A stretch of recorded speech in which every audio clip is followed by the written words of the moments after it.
Welcome back to Intro to Cultural Anthropology.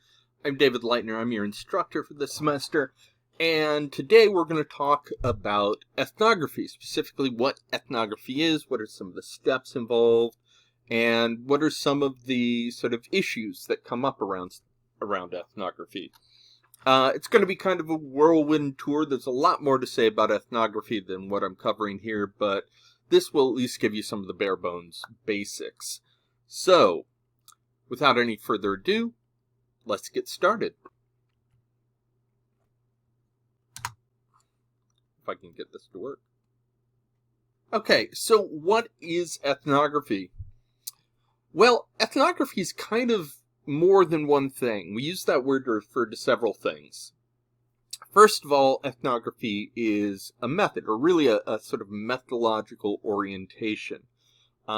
It's an approach to doing research that uses various kinds of methods, but stresses overall going somewhere and understanding the so-called native's point of view. That is, understanding the world through the eyes of the people that you're working with. Now, in addition, ethnography is also a text or other sort of product or report about the research you've done using that methodology. Finally, there's a related term called ethnology, which is the comparative study of culture using these ethnographies usually. So there's sort of a relationship between all three of these, as you can see. But the main idea here with ethnography is it's about spending a long time going out in the field to where people live and using techniques like participant observation to understand them better. Now, what is the field is probably the next logical question. If you have to go to a field, how do you know when you're in it? Well, there are a couple of different main approaches to this. The first is called Single-Sided Fieldwork, and this was the traditional way that fieldwork was done for much of anthropology's history up until about the 1980s or so. It's still done in some cases. It's appropriate for some cases. But what we started discovering in the 1980s is that by focusing on this form alone, we were missing a lot. And I'll talk about what we did in response to that in a minute. Single-sided fieldwork is all about drawing boundaries. In other words, saying, here is the boundary and I am studying everything inside of the boundary. Now, those boundaries can be made using different kinds of categories. You can use etic categories, meaning categories that an outsider's point of view sees. Okay, so that, for instance, might be the boundaries of a nation state, right? Or the boundaries of some random geographic figures. Or you can use emic boundaries, like, I'm going to study people who refer to themselves as this. I'm going to study a group of people who all speak this language and recognize each other as related to one another. In other words, you're using categories that people themselves use to identify themselves. Both have their merits, although we tend to want to use categories that are at least somewhat in line with the way people think about themselves. But sometimes it's hard to know what those are until you actually get there. The point, however, is that in single-sided fieldwork, you're describing everything that happens within those boundaries that you experience and observe and participate in. Now, as I said, in the 1980s, in part because there was there had been a steady shift from just studying sort of faraway, small villages, groups of people, that sort of thing, to studying people who live in cities, people who are engaged in activities that cross borders on a frequent basis, like migration. These sorts of situations, boundary drawing wasn't really effective, and it didn't really capture the totality of what was happening in the field. So the idea of the field, the notion of the field had to be widened to include multiple sites. and thus we come up with multi-sited fieldwork. Now, the main definition, or the main defining criteria, there are actually many, but probably the most common one is to follow something. So you choose an ethnographic object, which could be many different things. It can be an idea, a philosophy, it can be an object, it can be an activity, any sort of thing, but it's the thing you're interested in, and you're going to follow that everywhere it goes. So, for instance, you're going to, the Matsutake World's Research Group was a great example of this, that in the late 2000s and into the sort of early 2010s, these researchers you see here at the bottom of the page, who were spread out all over the world, were doing different research projects, all related to this fungus, the Matsutake mushroom. This is a delicacy in Japan. It has certain cultural significance there, but it's actually farmed in other places and is part of a global economic network and part of globalization. There are economic markets that surround this as well as specific cultural practices in different places. And so what the Matsutake means changes from place to place because of these different activities and these different groups of people that it encounters. And the ethnographic project here differed from a traditional ethnographic project in lots of different ways. The first being that it wasn't bounded by a single country or a single identity. Instead, these ethnographers were following the mushroom everywhere it went and studying what people were doing and how they were transforming the mushroom, either physically, financially, or ideologically, in terms of the meaning of that mushroom, and culturally, in terms of habits, practices, traditions, that sort of thing. And as a result, created an ethnography that itself looked a bit like a mycelial network. You know, mushrooms actually are superorganisms. What you see come up above the ground is just a piece of a much larger organism that is connected over a vast area, usually. And so this ethnography actually ends up resembling the thing it was following, ironically. But it gave us a different picture. It gives us, again, we're trying to get at that idea of holism, trying to understand this mushroom through more than just farming practices alone, or traditional gift giving using this mushroom to cement relationships.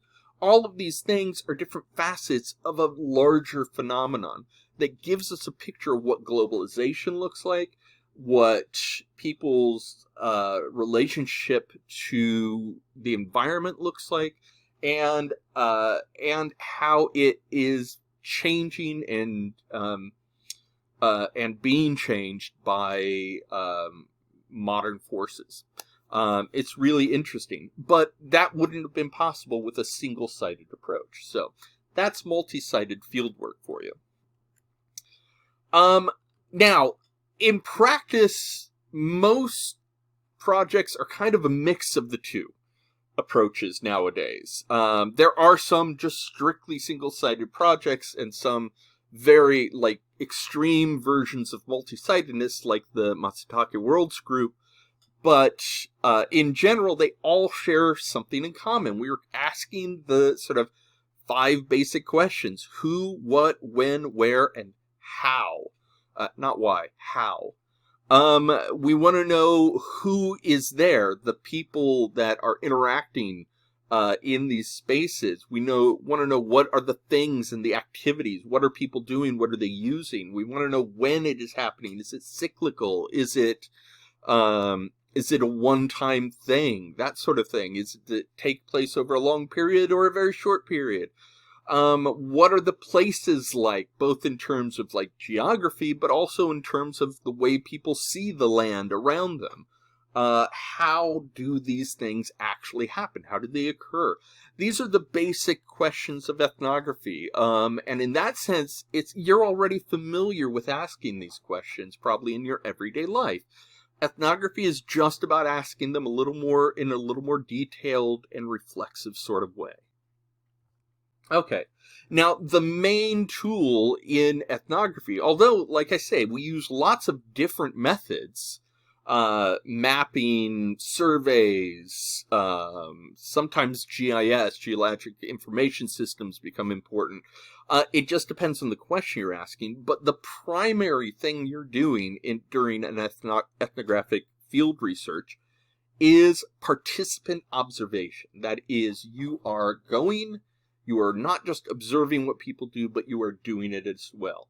This photograph is of two women and their children processing corn here, specifically taking it off of the cob and getting it ready for processing.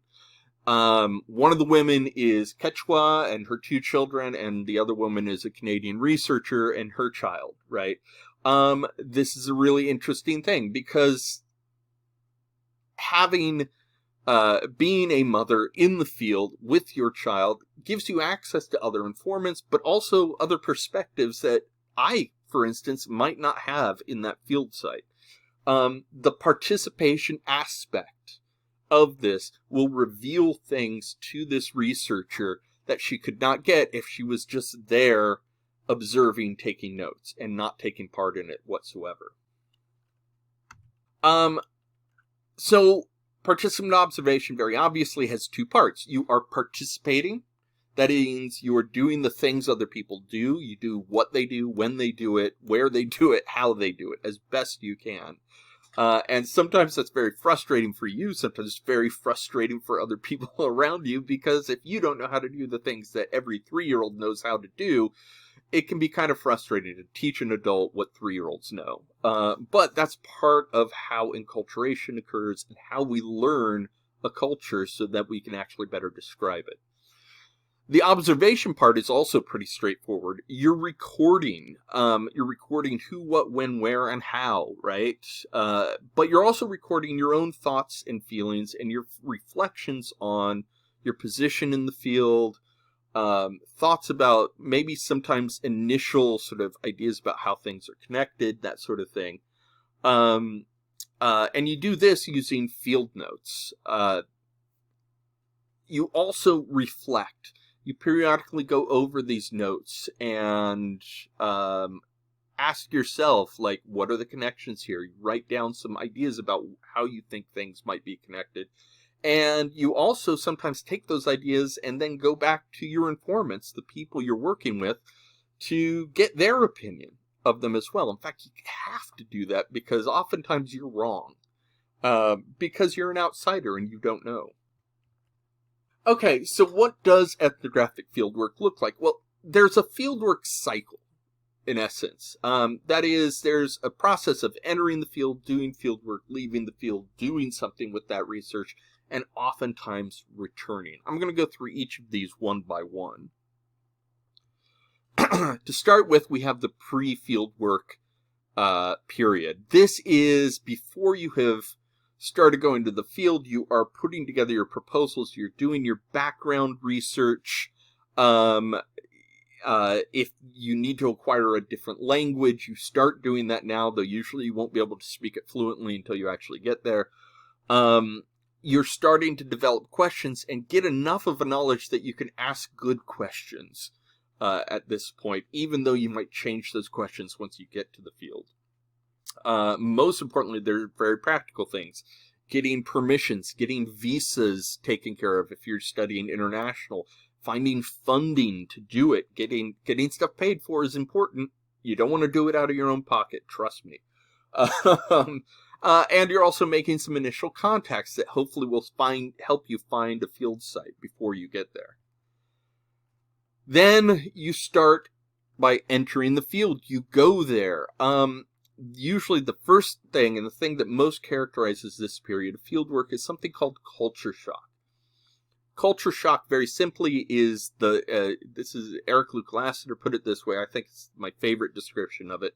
It's the meeting of two or more systems of meaning in the body and in the psyche, expressed as anxiety, inappropriate behavior, or physical illness. Okay, this is really important because it is an inevitable part of leaving your familiar culture and going into a new one. Because remember, culture is a whole bunch of stuff we take for granted that interweaves our experience of everyday life.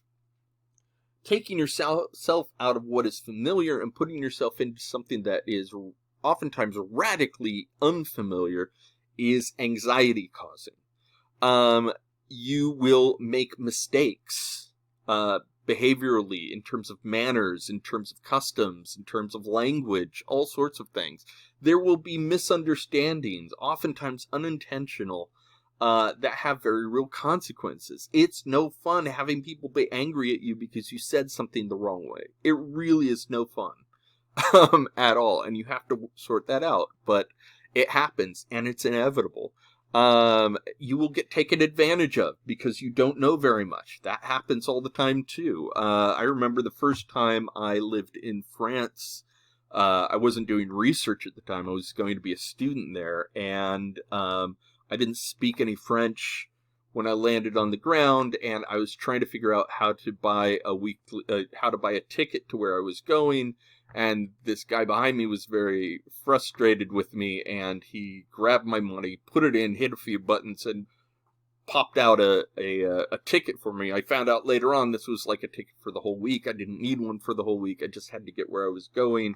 That's not really getting taken advantage of, but you can see, like, there's a misunderstanding there, and this guy wasn't patient with me at all and wasn't ready for me to sit. He figured he knew what I wanted and went ahead and did it. And so these are the sorts of things that happen all the time, that contribute to culture shock. It's very personal.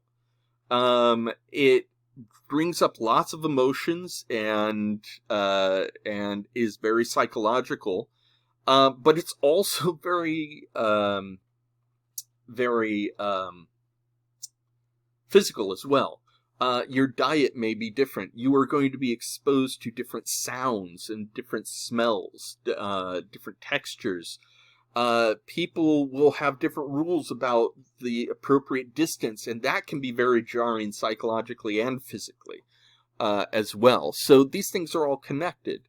But the flip side of this is, because of culture shock, your senses are sharpened, and you are noticing things constantly that are different and different and different. Oftentimes, your field notes from this period are going to be later on, even if your conclusions were wrong, it's the observations you're making are going to be the most valuable ones that you make.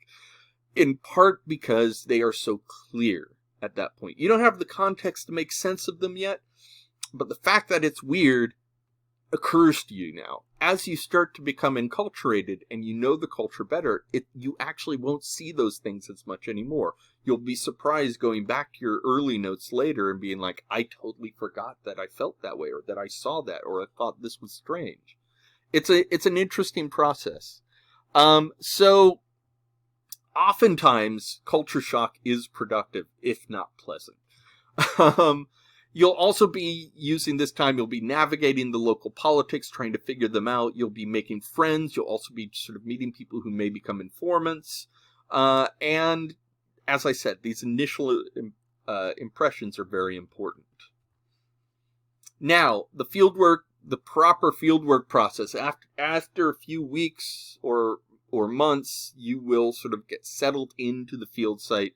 Your relationships with people will improve. You'll start to understand better how to trust, who to trust, when to trust, what the little tricks of language are that people use. So when they're saying one thing, but they mean another, that sort of thing.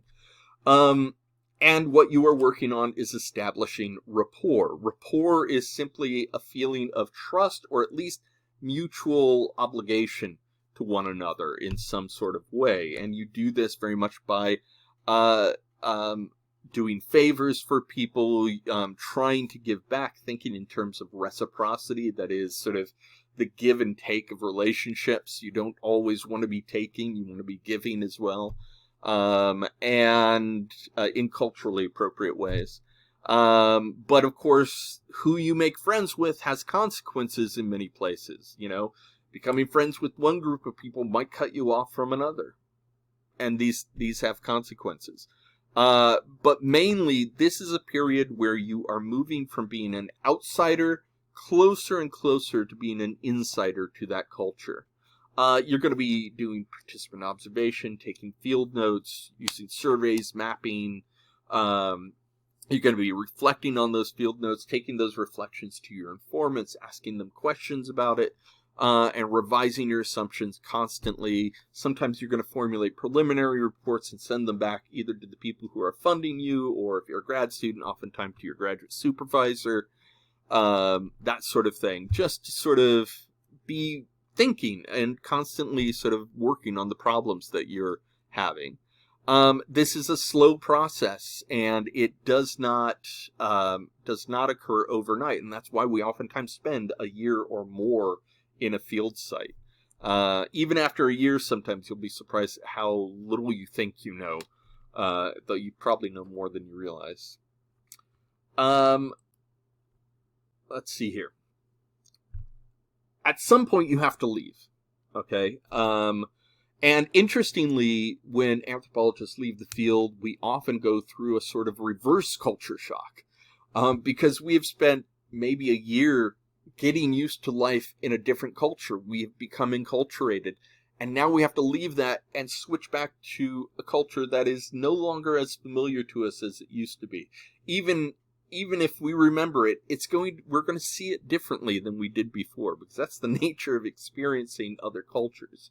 So in a way, you have to relearn your own culture. It doesn't take as long as, getting used to the to the culture you were studying, but there is definitely a period where you're getting used to, especially for an academic, coming back and doing weird things like sitting in offices all day working on computers. Like, that's a bizarre thing to do with your time when you sit down and think about it. This is also when you're going to be reflecting on those. Again, it's very productive because you're going to be noticing things that are different again, that will give you some grist for the mill to sort of come up with insights about that culture. You're going to be going back over all your data, your field notes, the ideas you've written down, and you're going to be starting to try and turn these things into words. Finally, you come to the writing up period of fieldwork, and this is when you really dig into that data and start to analyze what's going on and trying to make sense of it, and you see patterns that start to make sense.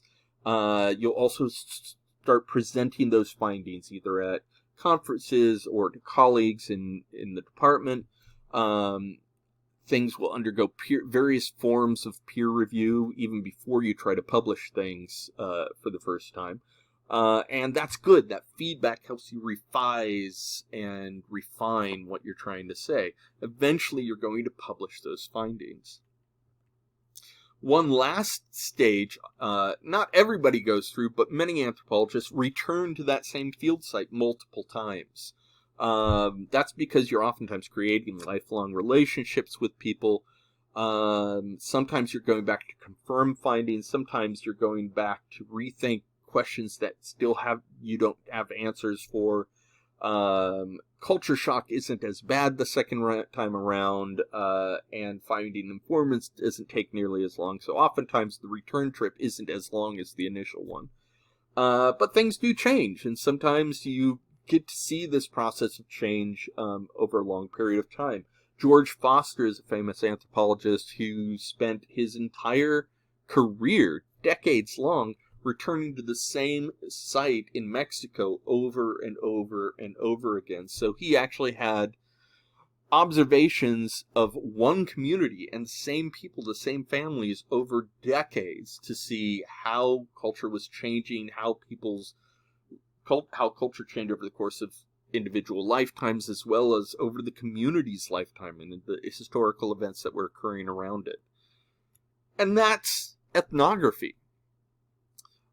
we've got this cycle where we sort of go to the field, we come back, and the entire time we're sort of learning culture, asking questions, and going back and relearning. This is the power of ethnography, because it gives us a sort of ground level view of people's experiences in the world.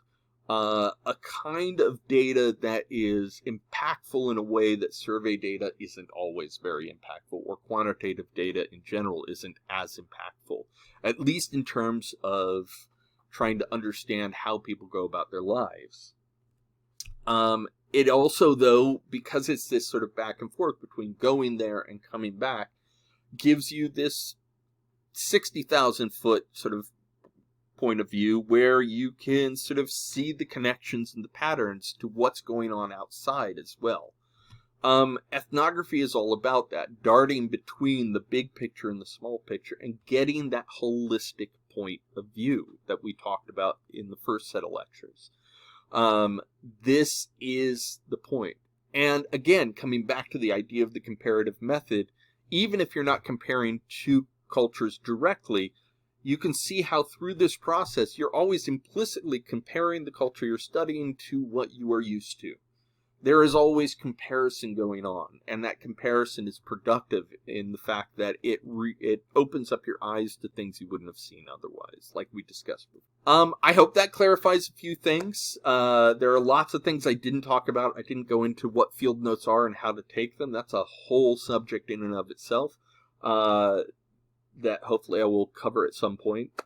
But for now, I hope you are all safe and take care of yourself, and I will see you again soon.